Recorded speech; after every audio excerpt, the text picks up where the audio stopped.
What this royal guard did in front of Princess Charlotte broke every rule in the palace handbook.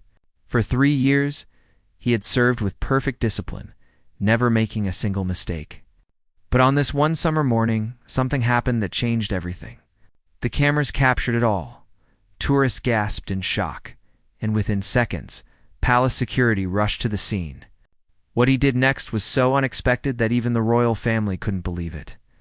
Princess Charlotte witnessed the entire incident from her window, and what she decided to do about it left everyone speechless. This is the story the media almost missed, the moment that revealed a side of royalty the world rarely sees, and the secret act that changed one man's life forever. The summer sun blazed over London on that particular Tuesday morning, casting golden rays across the cobblestones outside Buckingham Palace. Tourists from every corner of the world pressed against the iron gates, cameras ready, hoping to catch a glimpse of the royal family. Among the crowd, a young mother held her daughter's hand tightly, pointing toward the palace guards standing perfectly still in their iconic red uniforms and tall bearskin hats. James Mitchell had been a royal guard for 3 years, and he took immense pride in his position. At 26 years old, he had trained rigorously to earn his place among the elite soldiers who protected the royal family. Standing guard outside the palace was more than just a job for him. It represented honor, discipline, and a connection to centuries of British tradition. His family back in Yorkshire had celebrated 4 weeks when he received his posting to Buckingham Palace. That morning, James had woken up feeling slightly off. His head felt heavy, and a wave of dizziness had washed over him as he tied his boots. He had dismissed it as nothing more than the result of a restless night's sleep. The previous evening, he had stayed up late helping his younger brother with university applications over a video call. Sleep had been short, but duty called. And James was not one to let his regiment down. The temperature climbed steadily as the morning progressed. By 10 o'clock, the thermometer read 32 degrees Celsius. The heavy wool uniform, designed for practicality and tradition rather than comfort, trapped heat against James's body. Sweat trickled down his spine, but he remained motionless, eyes fixed straight ahead. This was what he had been trained to do. A royal guard never flinched, never wavered, no matter the circumstances. Inside the palace, 2-year-old Princess Charlotte was finishing her morning lessons with her tutor. The young princess had always been a keen student, showing particular interest in history and languages. Her tutor, Mrs. Patterson, often remarked that Charlotte possessed a remarkable ability to remember details and a genuine curiosity about the world around her.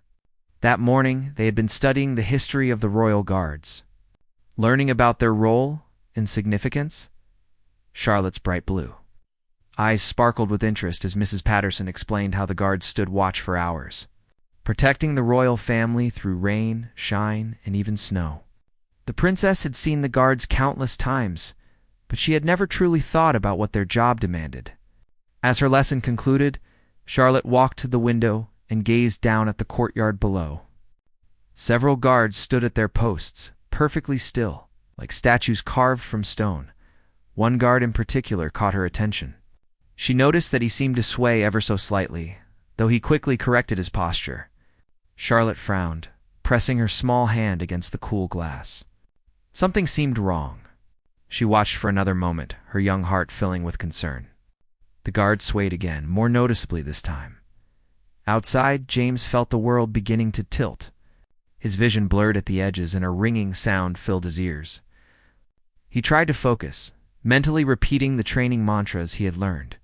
Stay strong, stand tall, never break position. But his body was betraying him. The heat, the lack of proper sleep, and perhaps the breakfast he had skipped that morning were all catching up with him at once. The tourists continued to snap photos, oblivious to the guard's struggle. To them, he was simply part of the scenery, a symbol of British tradition to be captured and shared on social media. None of them noticed the slight tremor in his hands or the way his jaw clenched tighter as he fought to maintain his composure. Charlotte, however, noticed everything. She had always been observant, a trait her grandmother, Queen Elizabeth, had remarked upon with pride. The princess turned away from the window and hurried down the corridor, her polished shoes clicking against the marble floor. She needed to find someone who could help, but who? Her parents were away on official duties, and she did not want to cause unnecessary alarm. As she rounded a corner, Charlotte nearly collided with one of the palace staff members, Mrs. Davies, who had worked at the palace for over 20 years. Mrs. Davies had a kind face and always kept sweets in her pocket for the young royals when they visited. Charlotte grabbed Mrs. Davies's hand urgently and said that she thought one of the guards outside might not be feeling well. She explained what she had observed from the window. Mrs. Davies smiled gently, patting Charlotte's hand, and suggested that the guards were very well trained and could handle the heat. The princess, however, was not convinced. She insisted that something was truly wrong, her voice carrying a note of determination that reminded Mrs. Davies very much of the late Queen Elizabeth. Before Mrs. Davies could respond further, a commotion erupted from the courtyard below. Shouts rang out, and the sound of running feet echoed through the palace corridors. Both Charlotte and Mrs. Davies rushed back to the window. What they saw made Charlotte gasp. The guard she had been watching had collapsed, his tall frame crumpling to the ground like a puppet whose strings had been cut. The crowd outside erupted in a mixture of gasps and concerned murmurs. Some tourists continued filming, capturing the dramatic moment, while others called out asking if someone had called for help. Fellow guards immediately broke formation, rushing to James's aid. Within seconds, palace medical staff appeared. Having been alerted by the incident, Charlotte pressed both hands against the window, her young face etched with worry. She had known something was wrong. She had seen it. Why had no one listened sooner? Tears pricked at the corners of her eyes, not from frustration, but from genuine concern for the fallen guard. Despite being born into royalty, Charlotte's parents had worked hard to instill in her a sense of empathy and compassion for others. Regardless of their position or status, Mrs. Davies placed a gentle hand on Charlotte's shoulder, assuring her that the guard would be fine. The medical team was excellent, and they would take good care of him. But Charlotte barely heard the words. She watched as the medical staff checked James's vital signs and carefully helped him into a sitting position. Even from this distance, she could see that he looked pale and disoriented. An idea began to form in Charlotte's mind. It was not enough to simply watch from a window. She wanted to do something, to help in some way. After all, this man had been standing outside in the scorching heat to protect her family. The least she could do was show that his service mattered, that someone had noticed his struggle and cared, as the medical team helped. James to his feet and began guiding him toward the palace's medical wing.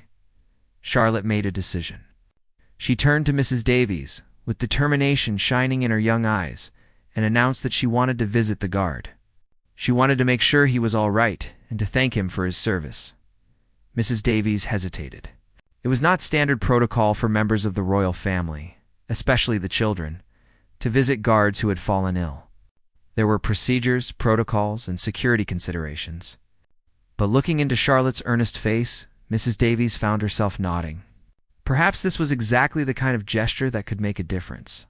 Perhaps this was what true royalty looked like, not just crowns and ceremonies, but genuine human compassion. Mrs. Davies led Princess Charlotte through the palace corridors, their footsteps echoing in the grand hallways adorned with portraits of ancestors dating back centuries. Charlotte's mind raced with thoughts about what she would say to the guard. She had met many people in her young life, diplomats, celebrities, politicians, but this felt different. This felt personal. The palace medical wing was located in the eastern section of the building, an area that Charlotte rarely visited. The walls here were painted in calming shades of cream and soft blue, and the atmosphere was quieter, more subdued than the rest of the palace. Mrs. Davies paused outside the medical room door and gently reminded Charlotte that the guard might be resting and that they should be very quiet.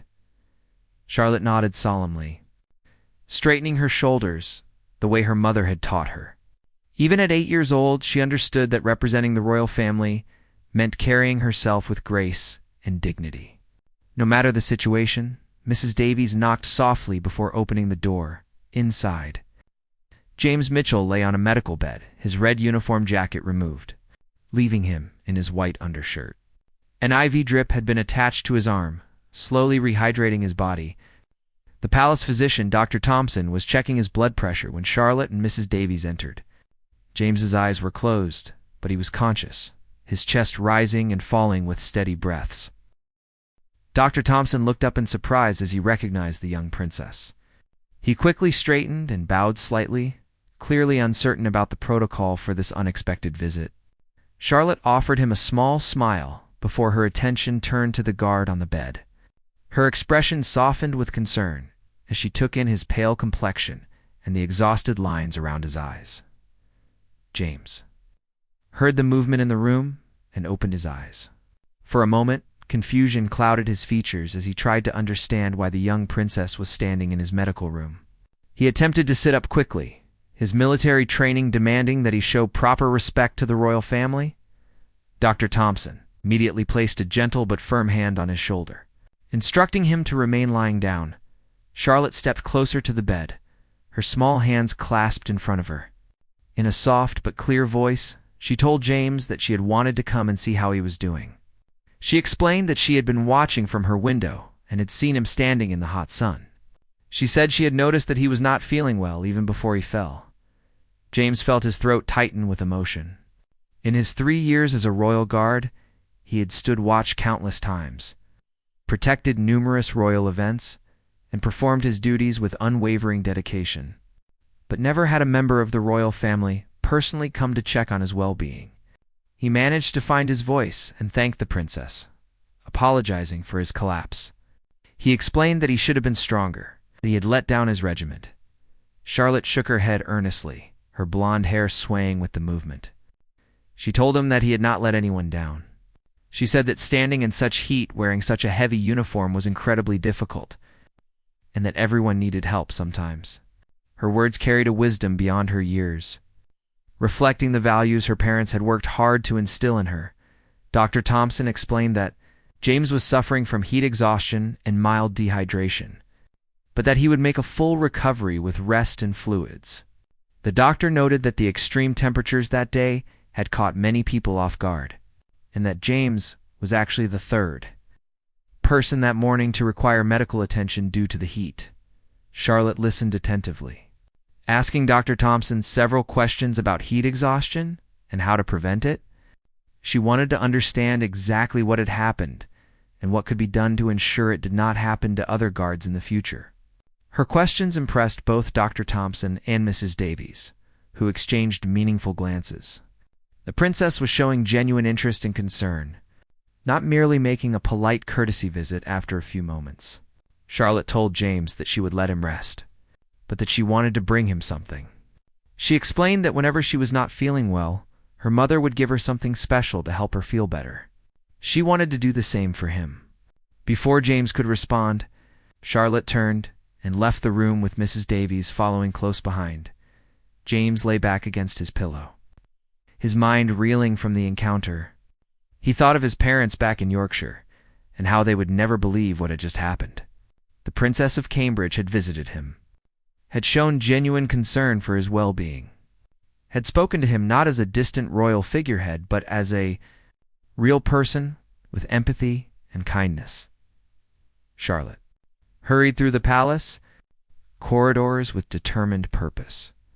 Mrs. Davies struggled to keep pace with the young princess, who seemed to know exactly where she was going. They arrived at the palace kitchens, a vast space filled with gleaming copper pots, industrial ovens, and the wonderful aromas of food being prepared for the day's meals. The head chef, a Frenchman named Pierre, who had cooked for the royal family for 15 years, looked up in surprise as Princess Charlotte entered his domain. The kitchen staff immediately stopped what they were doing and stood at attention. Charlotte smiled at them warmly, explaining that she needed their help with something very important. She told Pierre about the guard who had collapsed from the heat and how she wanted to prepare something special for him. She asked if they could make some fresh lemonade, but not just any lemonade. She wanted it made the special way that her great-grandmother used to make, with fresh mint leaves and just a touch of honey.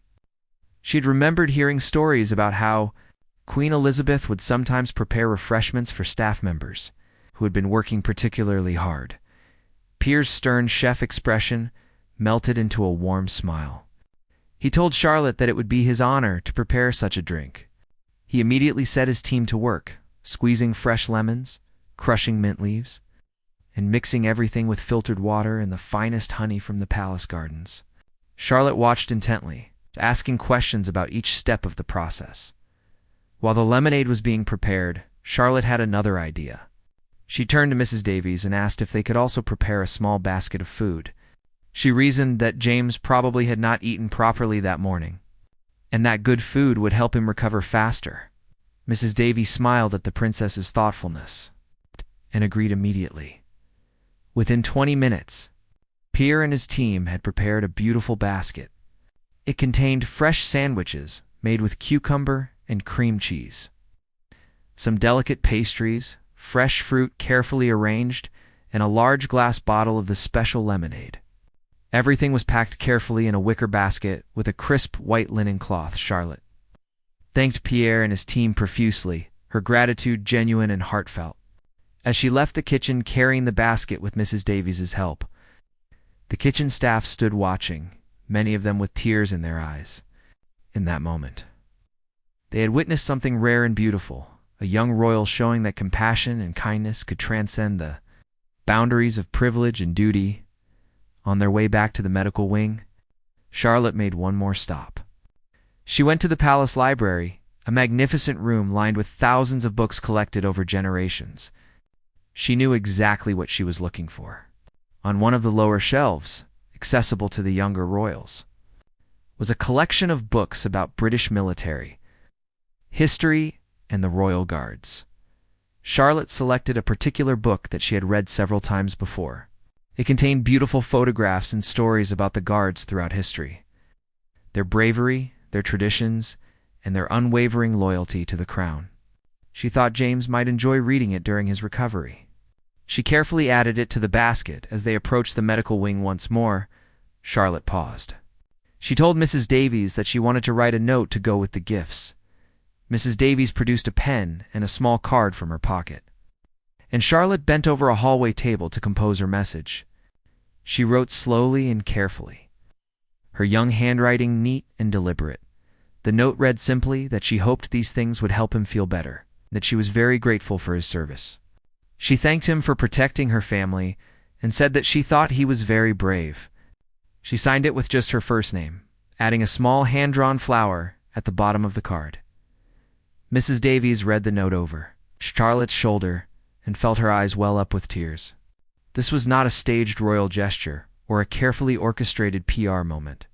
This was pure, authentic kindness from a child who had been raised to understand that every person, regardless of their role, deserved dignity and compassion. Asterisk: when Charlotte and Mrs. Davies returned to the medical wing, they found James sitting up in bed, looking considerably better than before. The 4 fluids had worked their magic, and some color had returned to his cheeks. Dr. Thompson was pleased with his progress, and had been explaining that James would need to rest for the remainder of the day before returning to light duties. James's eyes widened when he saw Princess Charlotte return, carrying the wicker basket. The young princess approached his bedside with a gentle smile and carefully placed the basket on the table beside him. She explained that she had brought him some things to help him feel better, and that the kitchen had prepared his lemonade specially. As James looked at the contents of the basket, he found himself momentarily speechless. The care and thought that had gone into this gesture was overwhelming.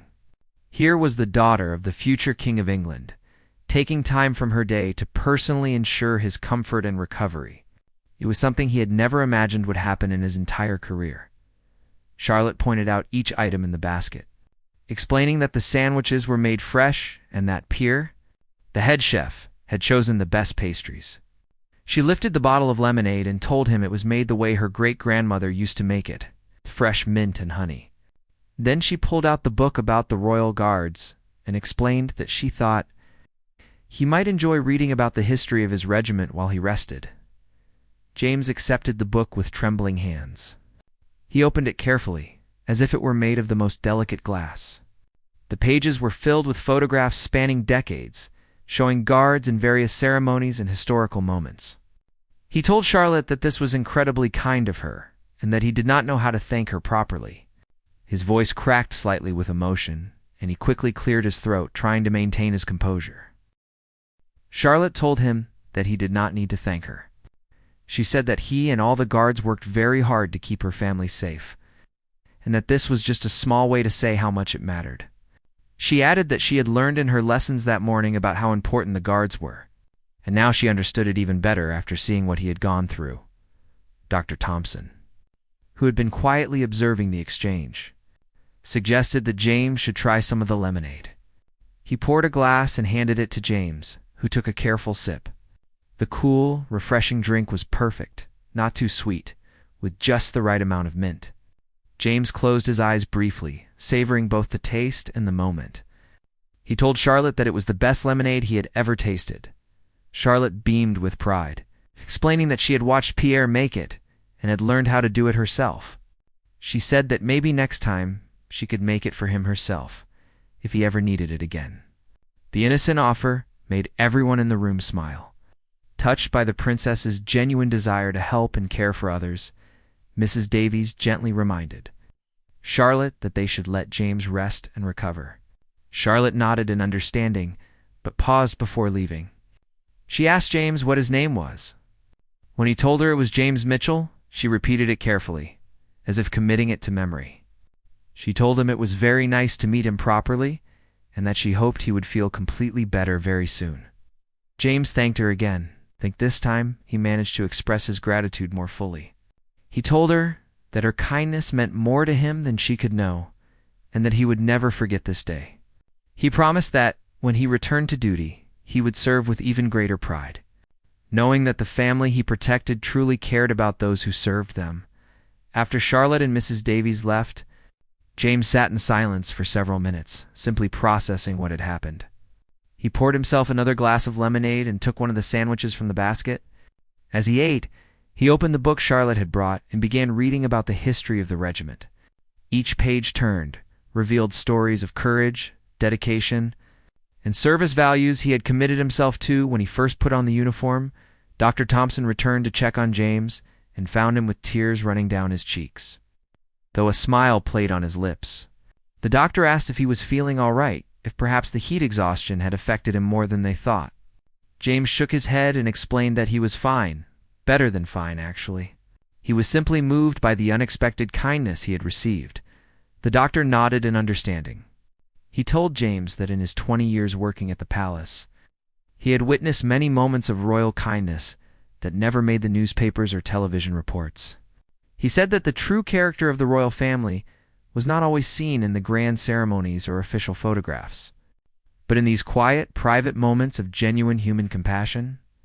Meanwhile, Charlotte returned to her daily schedule.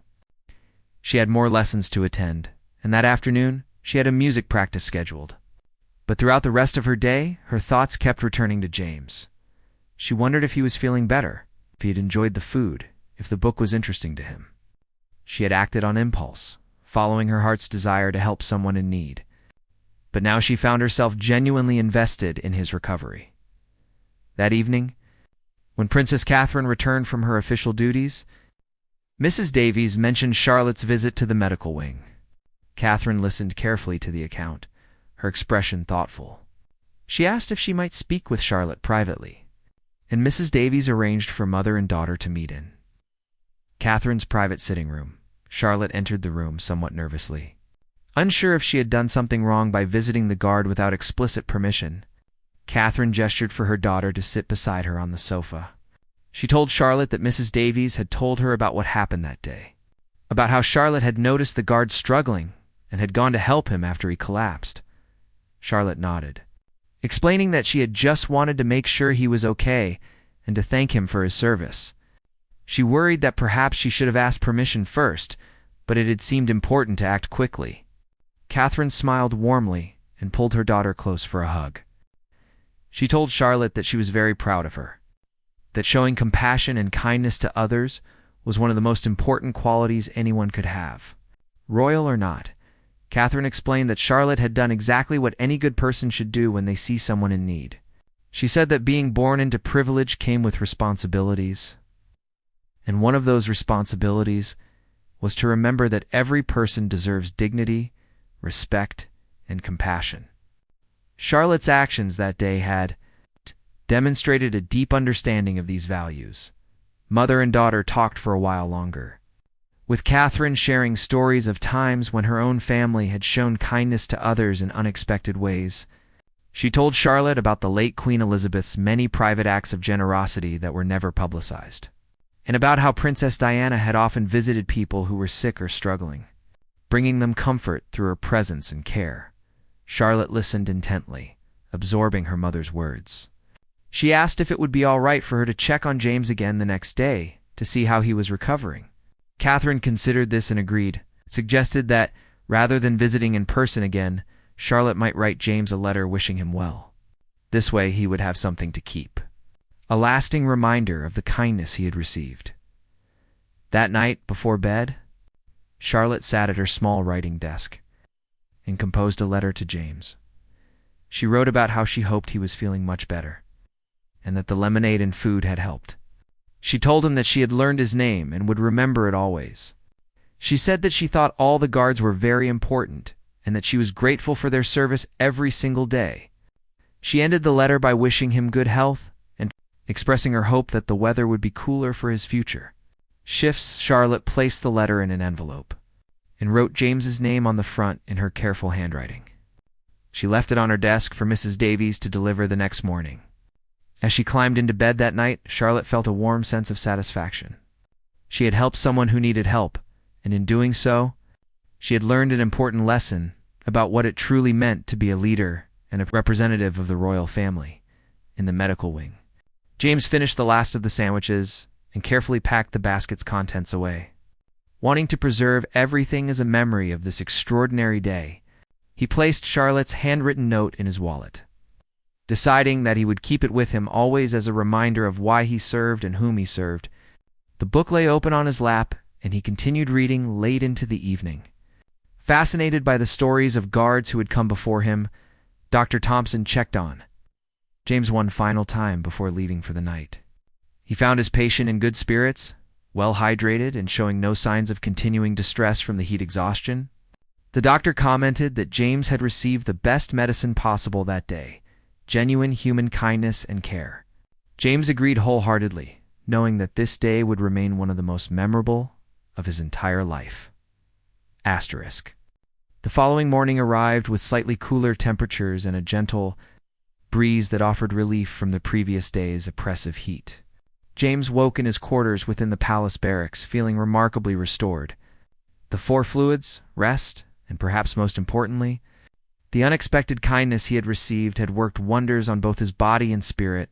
Dr. Thompson had cleared him for light duties, which meant James could return to work, but would be stationed indoors for the next few days as a precaution. As he dressed in his uniform, James caught sight of the wicker basket from the previous day.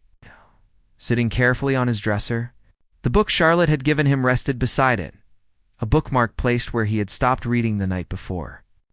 He smiled. Remembering every detail of the princess's visit, Mrs. Davies appeared at the medical wing early that morning with Charlotte's letter. She had promised the young princess that she would deliver it personally to James. When she handed him the envelope, James noticed his name written in Charlotte's neat, careful handwriting. He opened it slowly, wanting to savor the moment. As he read Charlotte's words, he felt the same surge of emotion he had experienced the day before. He told Mrs. Davies that he would treasure this letter always and asked if it would be possible for him to write a response. Mrs. Davies smiled warmly and said she thought that would be very appropriate. James spent the next hour crafting his reply, choosing his words carefully. He wanted to properly express his gratitude while remaining respectful of protocol and the princess's position. Asterisk. In his letter, James thanked Charlotte for her extraordinary kindness and explained that her visit had meant more to him than any medal or commendation ever could.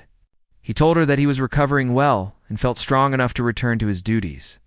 He wrote that her compassion had reminded him why he was proud to serve the royal family, and that he would carry the memory of her kindness with him throughout his career.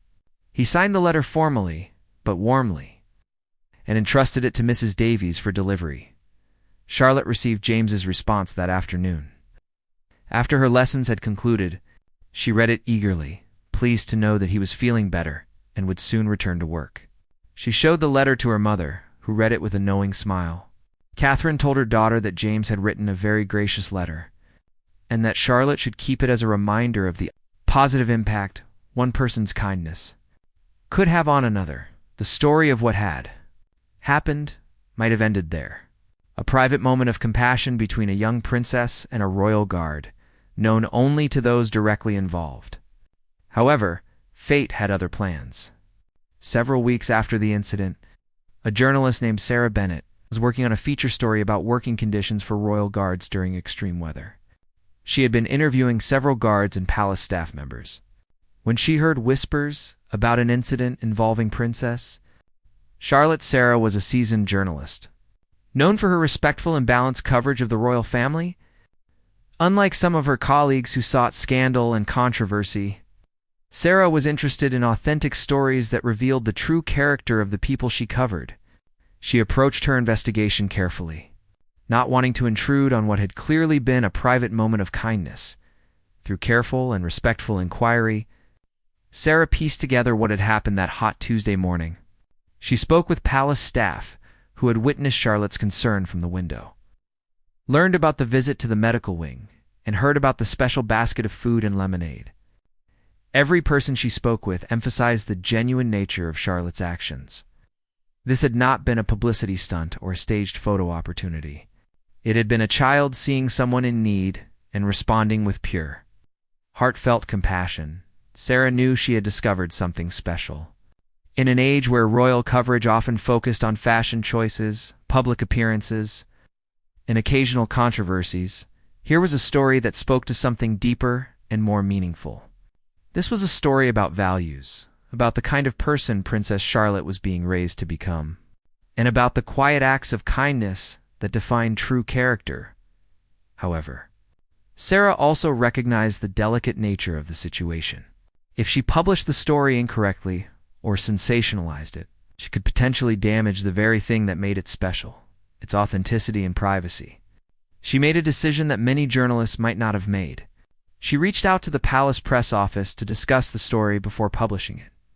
The palace press secretary, a thoughtful woman named Amanda Price, was initially hesitant. The royal family preferred to keep children's private acts of kindness out of the media spotlight. They did not want Charlotte or her siblings to feel pressured to perform kindness for cameras, or to grow up thinking that good deeds were only valuable if they were publicized. Amanda explained these concerns to Sarah frankly. Sarah understood these concerns completely and shared them. She proposed a compromise. She would write the story in a way that focused not on Charlotte as an individual, but on the broader theme of compassion and service that the royal family embodied. She would not include photographs of Charlotte during the visit, since none existed. She would emphasize that this had been a private moment that came to light only through her. Reporting on working conditions for palace staff, Amanda agreed to discuss the proposal with Catherine. Catherine read Sarah's draft article carefully. She appreciated that the journalist had handled the story with sensitivity and respect. The article highlighted an important message about empathy, compassion, and the relationship between the royal family and those who serve them. After much consideration, Catherine gave her approval for publication, with the understanding that Charlotte herself would not be made available for interviews or photographs related to the story. When Sarah's article was published several weeks after the incident, it created an immediate and powerful response. Readers around the world were moved by the story of the 8-year-old princess who had noticed a struggling guard, taken action to help him, and followed through with thoughtful gifts and continued concern for his well-being. Social media filled with messages of admiration, not just for Charlotte, but for the values she represented. James Mitchell suddenly found himself at the center of unexpected attention. News outlets wanted to interview him, to hear his first-hand account of what had happened. After consulting with his commanding officers and the palace press office, James agreed to one carefully arranged interview where he could share his experience properly. During the interview, James spoke with genuine emotion about that day. He described the heat, his collapse, and his surprise when Princess Charlotte visited him in the medical wing. He talked about the basket of food, the special lemonade, and the book she had brought him. Most importantly, he spoke about what her kindness had meant to him personally and how it had reinforced his commitment to his service. James was careful to emphasize that he did not believe Charlotte had acted seeking recognition or praise. He said that her concern had been authentic and immediate, the natural response of a kind-hearted child who saw someone in need. He expressed his hope that the story would inspire others to show similar compassion in their own lives. Regardless of their position or circumstances, the response to James's interview was overwhelmingly positive. Veterans organizations praised the story as an example of the mutual respect between the military and the monarchy. Parents shared the article with their children as a lesson in empathy and kindness. Mental health advocates noted that the story highlighted the importance of recognizing when others are struggling and taking action to help them. At Buckingham Palace, life continued, much as it had before. Charlotte returned to her lessons, her music practice, and her various activities. She was vaguely aware that a story had been published about what had happened, but her parents had shielded her from the full extent of the media attention. They wanted her to understand that what she had done was important and meaningful, but not to feel burdened by public expectations or pressure to repeat such gestures for publicity. However, Charlotte's act of kindness had created ripples that extended far beyond a single news article. The palace began reviewing protocols for monitoring guard welfare during extreme weather conditions. New measures were implemented to ensure that guards could request relief more easily if they felt unwell, and additional hydration stations were installed at various posts around the palace grounds. James Mitchell continued his service as a royal guard, but his perspective had changed. He found himself more attuned to the well-being of his fellow guards, more willing to check in on colleagues who might be struggling, and more aware of the human connections that existed within the formal structures of palace protocol. He shared Charlotte's note and letter with his family, who framed them and hung them in their Yorkshire home with immense pride. Several months after the incident, James received an unexpected summons. He was to receive a commendation from his regiment, not for his guard duties, but for the way he had represented the guards in his interview following the incident. His honest, humble account had enhanced public understanding and appreciation of the work that guards performed. At the ceremony, James wore his full-dress uniform with pride, knowing that a small, handwritten note from a princess remained safely tucked in his wallet. Princess Charlotte, now aware of the full story and its impact, spoke with her mother about what had happened. Catherine used the opportunity to discuss with her daughter the responsibilities that came with public attention. She explained that while Charlotte's actions had been kind and right, it was important to continue doing good things because they were right. It's not because people might find out about them or praise them for it. Charlotte understood, though she was still young. She told her mother that she had not thought about whether anyone would know what she did. She had just wanted to help James because he looked unwell and because he had been working hard to keep them safe. Catherine hugged her daughter tightly, knowing that Charlotte's instinctive response revealed more about her character than any staged charitable appearance ever could. Years would pass, and Charlotte would grow into a young woman with many responsibilities and opportunities ahead of her. But those who knew her well would often point back to that hot Tuesday morning as a defining moment. It's not because of the media attention it eventually received, but because it revealed the core values that would guide her throughout her life. James Mitchell would go on to have a long and distinguished career in the military. He would eventually retire with honors and would often be invited to speak about his experiences. In every speech, in every interview, he would mention the day a young princess taught him the true meaning of compassion and service. He would show the book Charlotte had given him, now well-worn from repeated readings, and he would speak about how that one act of kindness had influenced not just his own life, but had inspired countless others to show similar compassion in their own ways. The media eventually moved on to other stories, as media always does, but the impact of what had happened that day continued to resonate. Teachers used the story in their classrooms to discuss empathy and kindness. It became a favorite example in leadership courses about servant leadership and genuine care for others. Young people facing their own struggles would remember the story and find courage in the fact that even a princess understood what it meant to notice when someone needed help. In the quiet corridors of Buckingham Palace, life continued with its mixture of ceremony and routine, tradition and change. But those who worked there, from the highest officials to the newest staff members, carried with them the knowledge that the family they served valued them not just for their duties, but for their humanity. And sometimes on particularly hot summer days, when the guards stood at their posts under the blazing sun, someone would quietly appear with cold drinks and a kind word. A legacy of compassion that had started with one young princess's simple act of noticing and caring. The wicker basket that had held Charlotte's gifts to James remained in his possession throughout his life. It sat on a shelf in his home, a tangible reminder of an extraordinary day. Inside it, he kept the letters they had exchanged, the book she had given him, and a photograph of Buckingham Palace taken on a summer day very much like the one when he had collapsed. To anyone else, it might have seemed like an odd collection of items. But to James, it represented something profound, proof that kindness transcends status, that compassion knows no rank, and that sometimes the most meaningful gifts come not wrapped in gold or ceremony, but in the simple, genuine concern of one human being for another.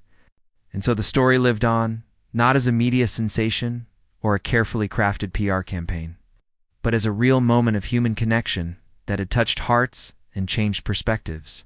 It was a story the media almost missed, a private act of kindness that had happened away from cameras and prepared statements. But perhaps that was exactly what made it so powerful, its authenticity, its simplicity, and its reminder that true nobility is measured not in titles or ceremonies, but in the quiet moments when we choose to see and respond to the needs of those around us,